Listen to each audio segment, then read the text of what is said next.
Vedare tinokugamuchirai zvekare kune chimwe chirongwa pano paZim Facebook Secrets and Confessions. Tadzoka zvekare nemamwe mamessages. Regai tibva tapinda mumamessages edu. Message yedu yekutanga yakamira sekudai. Hanzi, hello, ndinodawo kureurura veduwe vanotuka imbondimirirai. Ndainge ndakaroorwa nemurume wangu tikabva taita vana vedu 4. Murume wangu uyu was financially stable zvekuti taitoraramawo zvainge zviri nani, asi dambudziko rainge riri rekuti ainge ari abusive. Kanyaya kadoko kaizotopera inini ndazotorohwa senyoka yainge yapinda mumba. Ende chihure waihura zvainge zvichidzimba mumwoyo. Ndakambotanga ndichirwa nemagirlfriends ake, asi ndakazosvikawo pakuneta. Mwoyo wangu ndokuzosvika pakusviba. No more feelings for him. Chombo chake chakanga chava kusamira zvakanaka, chainge chava kusashanda mumba. Ndakazosvika pakunzwa nzara, ndikabva ndaitawo musikanzwa, and I started to date this other guy since it was my first time. Ndakabva ndabatwa ndisati kana ndambodii. And I apologized. Ndakati nda-apologiza, iyewo akabva a-apologiza kwandiri kuti ndiye ainge akakonzeresa kuti inini ndinge ndichizodaro. But that was the end of our marriage. Ndakabva ndasimuka ndikabva pamurume ndega.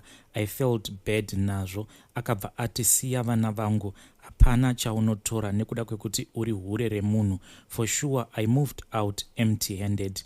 Nyangwe dai ndakati ndinotora vana, hapana kwandainge ndichikwanisa kuvaisa. Ndakabva ndazvigamuchira since ndainge ndiri inini ndainge ndakatadza.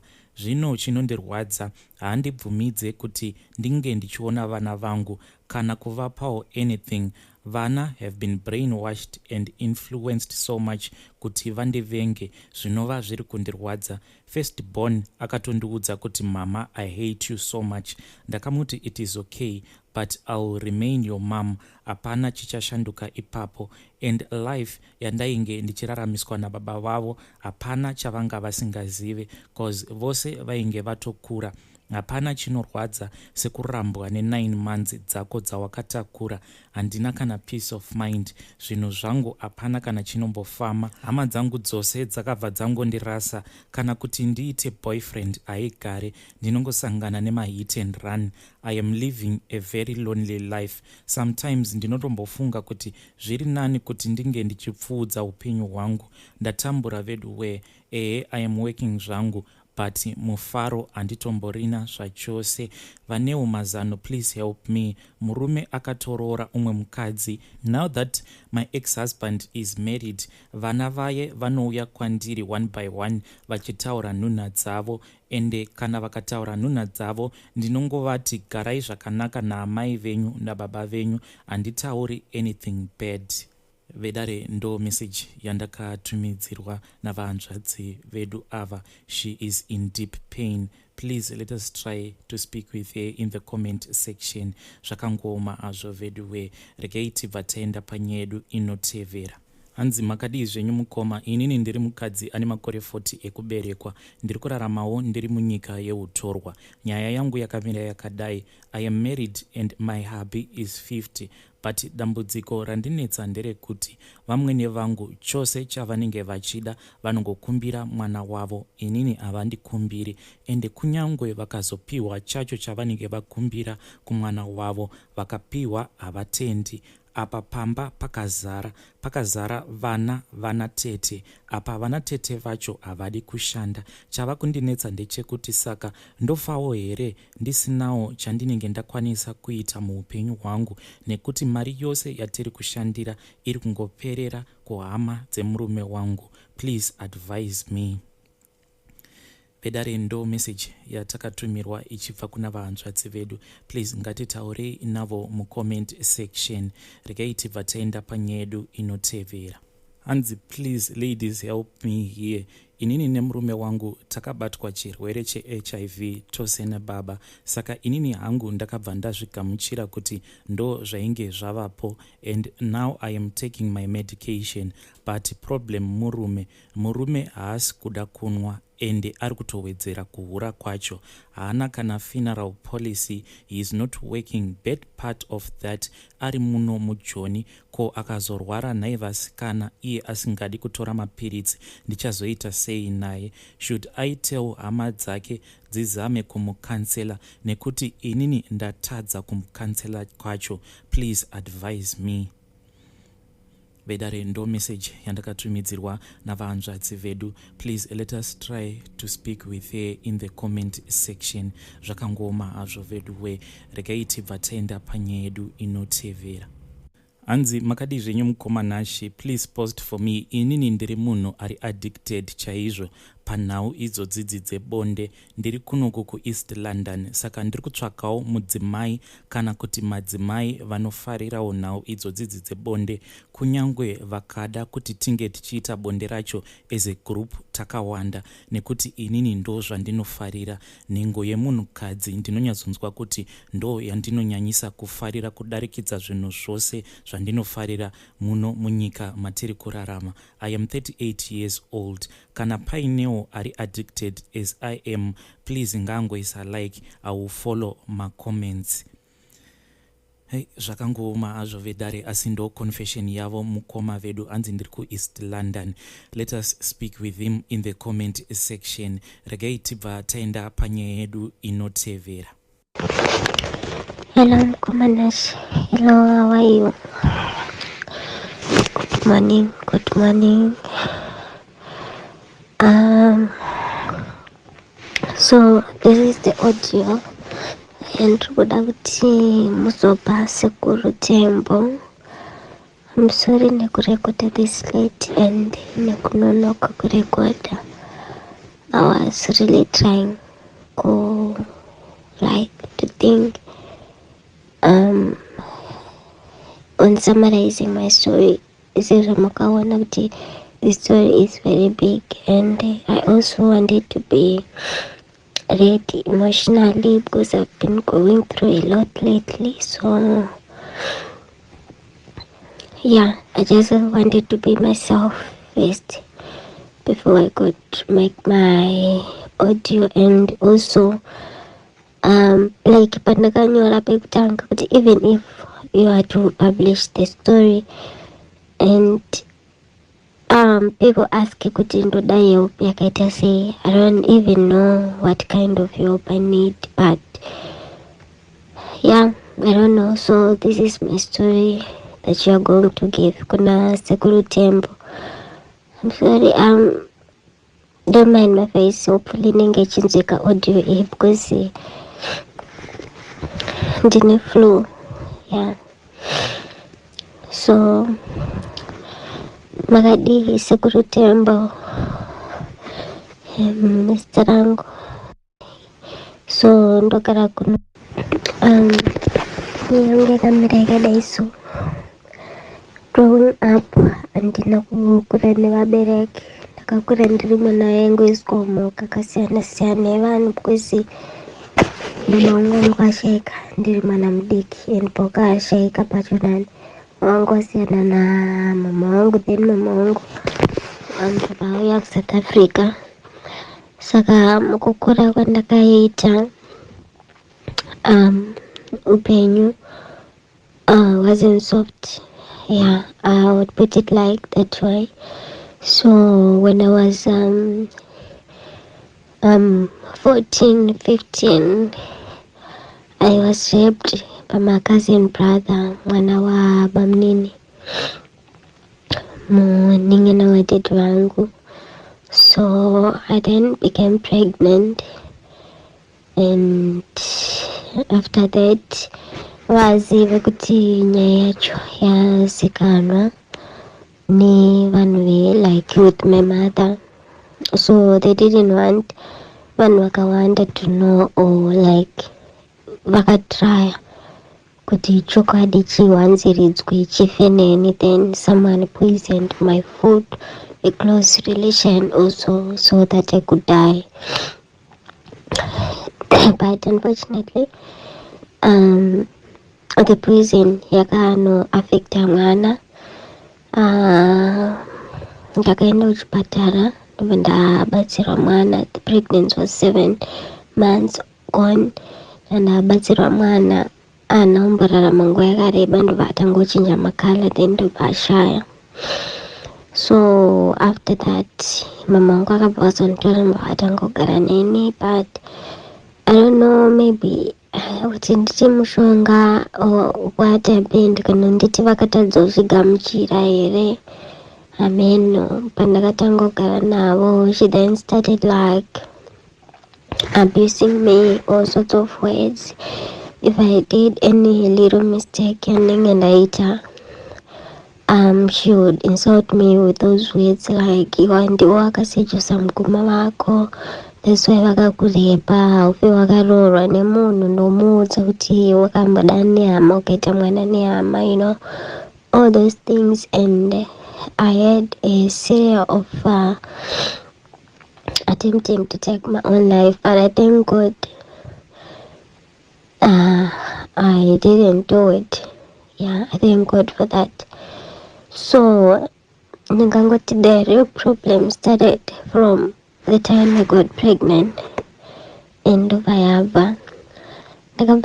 Sarah, like I didn't go with the procedures. I got in even to get a kunosuka chibereko, because no one cared about me that time. No one cared. Like I was just so lonely. Even today, I'm someone who is so isolated from my family. And this victim in nature, I'm not a bad person, but in everything that I do, no one appreciates me. Instead, pakaitika zvinoitika just because I was present nyayo inosarari yangu, ungena ndiripo ona ndisipo. Saka ingangoti nekusazuko kwandakaitwa chibereko kwera, ndakabva ndatanga kuita maproblems emusana nechibereko nanhasi, which I still have the problems. I then came kuno ku South Africa 2021. Ndatanga kushanda, but still andisati number one pabasa pekuti ndinotopiwawo mari inenge iri zvino, like yekuti ndokwanisa kutozviendesawo kuchipatara ndotonorapwa, because mari dzachona dzinenge dzichidiwa dzakawanda. I have tried. In fact, ndingangoti I'm one of those people vekuti vakabata mari haina chainotenga, unongoronga nayo usati waipiwa, but once yangomukumako haina chainotenga. Ende handisati ndatombowana pandowana basa rine pay endadarika 2.5. Mari yanongoti notambira iyoyo yekuti ukabhadhara rent yatoperera ikoko, then you just have to go back kubasa kunoshanda futi rent.